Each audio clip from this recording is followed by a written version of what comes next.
The concept of depression has been recurrently molded and reconceived because as society transforms, so does the interpretation of what depression is. Depression was previously known as melancholia, and it also has a long history. Today, depression has many definitions to a multitude of people. It serves ultimately as an umbrella term that depends on how it affects a person's life and their function, and it is defined as a common yet serious medical illness that negatively affects how you feel, the way that you think, and how you act. It is the persistent feeling of sadness that can interfere with daily functioning. However, this definition did not always stand to be true. The earliest documentation occurred in the 2nd century BC. At this time, it was believed that demonic influences or spirits were to be the foundation of depression. Priests and other religious leaders and those of religious authority were to perform exorcisms as a cure for depression for those that were suffering. The exorcism techniques that they participated in, such as beatings, restraints, and starvation, were designed with the intention of driving out the demonic influences that impacted the person's body as a form of treatment. However, early Roman and Greek doctors didn't believe that depression had a demonic influence. Instead, they believed that it was both biologically and psychologically sourced.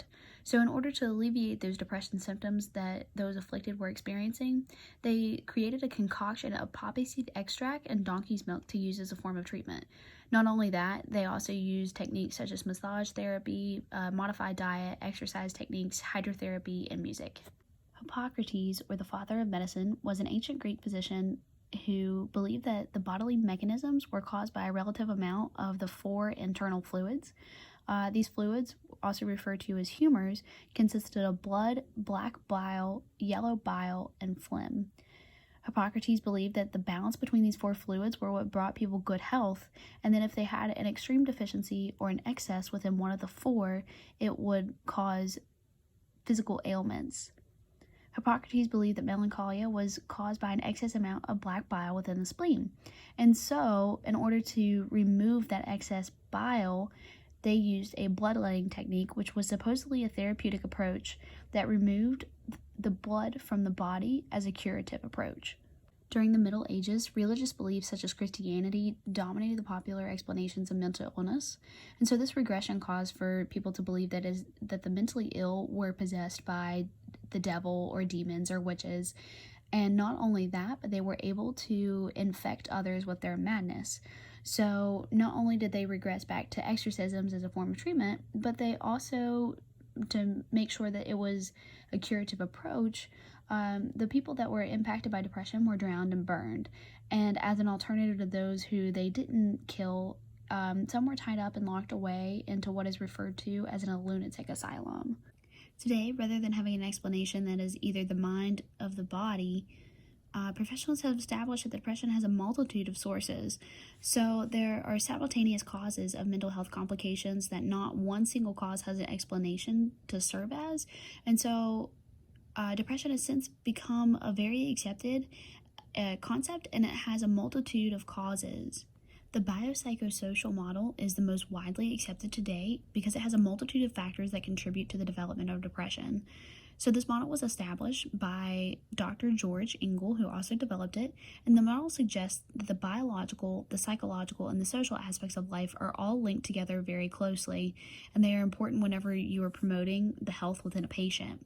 So the mind and body are not independent and separate things as they were once thought to be, but instead those aspects are interconnected, and what affects one will most likely affect the other system as well. Depression is far more prevalent and far more accepted than what it ever has been previously. According to the Hope for Depression, a research foundation that has the intent to end or treat depression in the United States affects more than 18 million adults per year, and that accounts for 1 in every 10 people. And it's the leading cause of disability between the ages of 15 and 44, and is also the primary reason why people die of suicide every 12 minutes in the United States. So just as not as there is a singular cause for depression, there is not a singular treatment for depression. Since depression can be attended to in a multitude of ways, one of the best pieces of medical advice is to learn as much as possible about the specific type of depression that the patient might be experiencing. So learning whether or not the depression is linked to an underlying medical condition or whether it is linked to like a specific condition such as cancer, the treatment of the condition itself will likely be attended to first.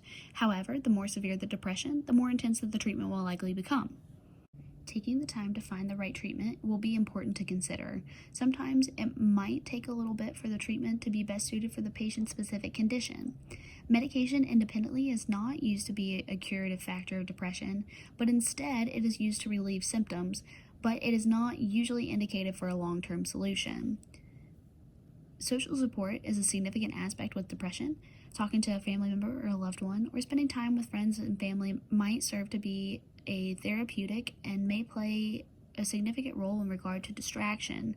And not only this, but there are depression support groups that have been accredited with making significant strides in assisting people with the management of their depression.